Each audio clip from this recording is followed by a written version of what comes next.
Olá, sejam todos muito bem-vindos ao canal. No vídeo de hoje nós vamos dar continuidade à leitura deste livro, Excede Royal, Finanças Domésticas à Luz da Fé Cristã. Nós estamos no capítulo Contribuições à Luz da Fé Cristã. Se você ainda não é inscrito nesse canal, te convido a se inscrever, ativar o sininho de notificações e também a curtir esse vídeo, para que o YouTube entenda que ele é relevante e possa distribuí-lo para ainda mais pessoas. Mas mais do que o YouTube entender que ele é relevante, nós vamos disseminar sementes de Cristo pela internet. Posso contar com você? Vamos lá então. As contribuições à luz da nova aliança. Todos somos chamados a contribuir com a obra do Senhor, seja financeiramente, seja exercendo qualquer outro dom. Deus nos dota com capacidades especiais para crescimento e edificação do seu reino. Em se tratando de contribuição financeira, nossa motivação deverá ser a de louvar e adorar a Deus com os nossos bens. É uma motivação cristológica, ou seja, Cristo se doou por nós e isso deve gerar um desejo de sermos generosos em nossas contribuições. O plano de Deus é que vivamos inteiramente sob o seu domínio, debaixo das suas mãos e do seu cuidado, recebendo as abundantes bênçãos prometidas por Ele. Contudo, o cumprimento das promessas e o derramamento das suas bênçãos, em especial para seu povo, depende da participação nossa no plano de Deus. Doações, princípios e métodos. Em 1 Coríntios 16, de 1 a 4, temos uma maravilhosa exortação do apóstolo Paulo sobre o princípio das contribuições e sua sistematização.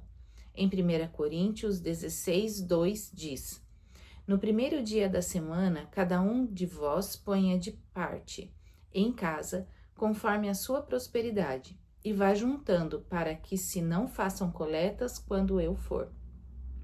O sofrimento e as necessidades dos irmãos de Jerusalém e da Judéia já era de longa data e estava persistindo. Israel, que era povo que deveria estar frutificando e abençoando o mundo, agora está sob penúria e até em certa humilhação. O apóstolo escreve especificamente para a igreja de Corinto, mas seu ensinamento atravessa os séculos para chegar até nós, como mensagem fresquinha e viva para a nossa prática da vida de generosidade. Uma chamada à generosidade. Em Romanos 15, de 25 a 27, temos a informação de que os irmãos judeus estavam passando por muita necessidade, e Paulo conclama os romanos a contribuírem para os judeus nascidos de novo Cristo. Diz assim: Mas agora estou de partida para Jerusalém, a serviço dos santos, porque aprouve a Macedônia e a Acaia levantar uma coleta em benefício dos pobres dentre os santos que vivem em Jerusalém. Isto lhes pareceu bem, e mesmo lhes são devedores. Por quê? Se os gentios têm sido participantes dos valores espirituais dos judeus, devem também servi-los com bens materiais.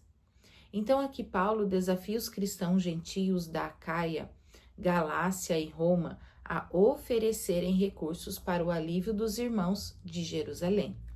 Temos aqui um aglomerado de raças, costumes, tradições que agora em Cristo se dissolve para moldar um único propósito e formar um único povo no mundo, o povo de Deus.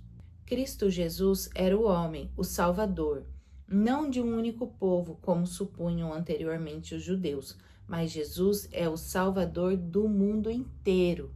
E nele, todos foram feitos um e agora não há distinção entre gregos e judeus.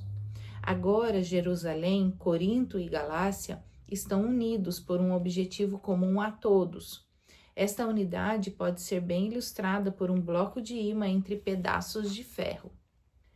É muito interessante ver como os pedaços e fragmentos de ferro são atraídos e se aderem ao bloco, este passando seu magneto aos pedaços e fragmentos de ferro. Uma força invisível, o magneto, é capaz de fazer tal aproximação. Assim, Jesus atrai a si mesmo e une entre si as nações, povos e línguas. Jesus reúne as nações e povos que antes se opunham em inimizade, que se odiavam por causa de costumes diferentes, que se rejeitavam por causa da religião diferente. Agora, todos se unem em torno de um único objeto, a pessoa do Senhor e Salvador Jesus. A história das nações mostra que povos têm se unido sobre várias outras circunstâncias, têm estabelecido blocos para a guerra, para o comércio, para o combate ao tráfico. Entretanto, a unidade entre as nações em torno de Jesus tem sua peculiaridade especial. A comunidade cristã mundial se une pelo amor de nosso Senhor Jesus Cristo. Através do sofrimento de um povo, Deus opera a unidade. Dor e sofrimento são mistérios. Os sofredores de Jerusalém não podiam, no momento, perceber o significado do seu sofrimento, nem podiam avaliar a diligência que os romanos e gregos empreendiam semanalmente a favor deles. Os judeus não faziam a ideia de como Deus estava usando aquelas circunstâncias para promover unidade entre Roma, Grécia e Galácia, amarrando-os em um feixe com cordas de amor. Às vezes, sofremos sem perceber os bons frutos que Deus pode produzir pelo nosso sofrimento, mas com certeza não estamos sofrendo em vão. A Bíblia, que tanto amamos, nos afirma que nosso sofrimento produz excelente fruto, porque a nossa leve e momentânea tribulação produz para nós um eterno peso de glória, acima de toda comparação, na medida em que não olhamos para as coisas que se veem, mas para as que não se veem, porque as coisas que se veem são temporais, mas as coisas que não se veem são eternas. 2 Coríntios 4, 17 e 18.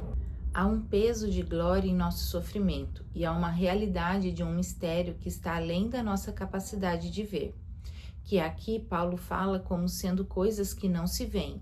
De fato, não vemos, mas há um fruto que vem da nossa dedicação, da nossa renúncia, da nossa abnegação e da nossa generosidade em favor dos outros. Os coríntios estavam sendo desafiados a contribuírem semanalmente a favor dos irmãos judeus.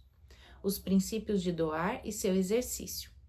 O princípio de doar envolve algumas situações, por exemplo, quando, onde, como, porquê, quanto. Esses pontos dizem respeito a uma sistematização. Em oposição a esses princípios, afirmam que aqueles que não contribuem, isso é legalismo. Eu digo que não é legalismo, mas sistematização. No primeiro dia da semana, 1 Coríntios 16, 2. Ao invés de esperar até que Paulo fizesse uma apelação chantagista em vez de um apelo lógico, racional, 1 Coríntios 16, 1, 2, Romanos 12, 1, os coríntios foram orientados a fazerem sua contribuição semanalmente. Isso significa que a generosidade era para ser um estilo de vida e não um disparo de um gatilho represado sob impacto emocional, sem direção e propósito. Um discurso eloquente e chantagista de Paulo poderia resultar no levantamento de uma grande soma de dinheiro, mas não se trata apenas de quantidade, mas também de uma fidelidade continuada. Na maioria das vezes, impulso é fruto de vaidade e de orgulho. Disciplina, abnegação e renúncia. A sistematização aponta para algo constante. Assim, contribuir deve ser um hábito de uma vida disciplinada. Isso nos remete à consciência de que algo pertence e está sob o domínio de Deus e não pertence a nós mesmos. E ainda, através de um sistema externo, nós podemos ser treinados em nosso espírito interior a sempre lembrar de nosso imenso débito para com o Senhor. A doação é mesmo um memorial daquilo que Deus fez por nós. Deu seu Filho unigênito para nossa salvação. Isto é, muito bom para nós nos lembrarmos semanalmente.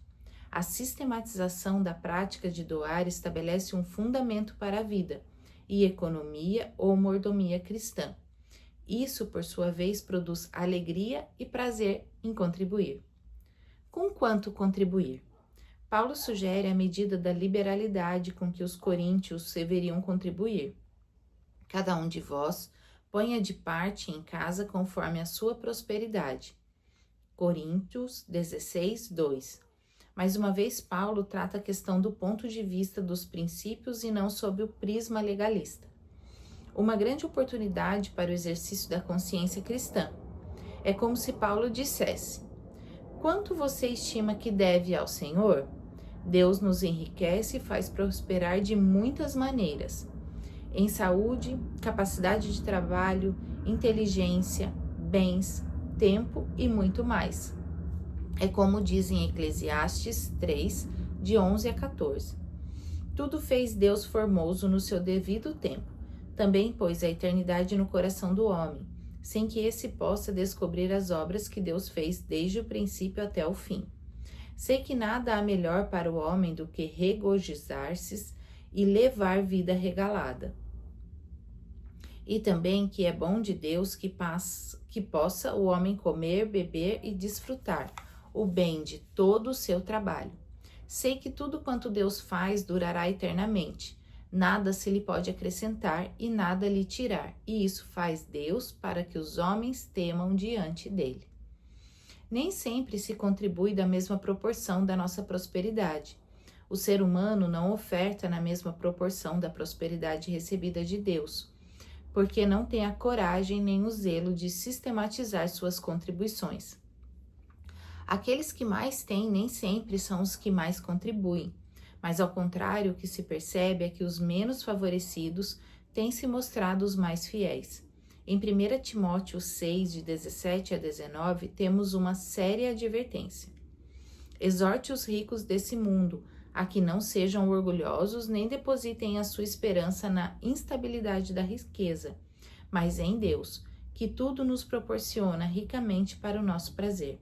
Que eles façam o bem, sejam ricos em boas obras, generosos em dar e prontos a repartir, ajuntando para si mesmos um tesouro que é sólido fundamento para o futuro, a fim de tomarem posse da verdadeira vida. A razão para que os menos favorecidos são mais liberais é que, não lidando com grandes somas, não lhe parece penoso contribuir proporcionalmente. Conclusão desse capítulo. Nesse capítulo, vimos que as contribuições permeiam tanto a antiga como na nova aliança, e que o vimos como princípio é que essas contribuições são demonstrações da nossa gratidão e são expressões de adoração ao Senhor. O fato de Paulo sugerir essa sistematização de se contribuir semanalmente e no primeiro dia de ter a contribuição como um ótimo hábito, contribuindo com generosidade de forma constante e de acordo com a prosperidade de cada um, não deve excluir a sistematização adotadas por boa parte dos cristãos, que é de dar o dízimo. No entanto, deve ser considerado para essa contribuição, pode servir como base, como ponto de partida para contribuições cada vez mais generosas. Assim, para seu crescimento nessa graça, sugerimos a você uma sistematização da sua contribuição e que possamos crer que Deus estabeleceu o princípio da doação e muito mais ainda sistematizada. Quanto à coleta para os santos, façam vocês também como ordenei às igrejas da Galácia. 1 Coríntios 15, 1. Essas chamadas contribuições que Paulo fez aos Gálatas foram feitas também a outras igrejas.